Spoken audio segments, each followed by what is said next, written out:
My dear students, I am going to explain you upstream and downstream. Whenever you find a boat is moving in a current, in a river, you know that the flow of water is known as current.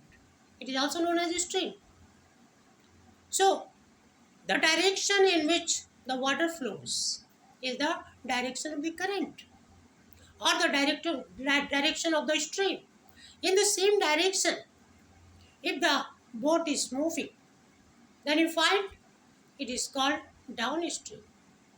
And in the case of downstream, the relative speed of the boat increases.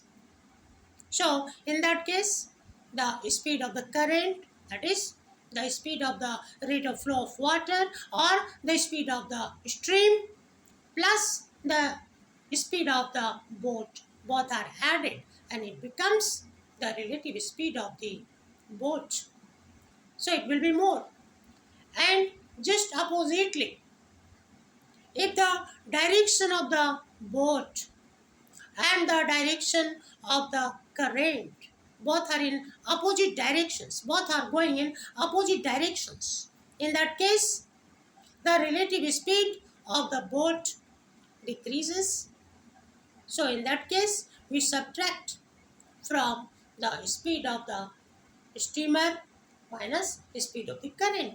And you know that the direction of the stream or the direction of the current is fixed, that we cannot change. But the speed of the steamer, the speed of the boat is changing.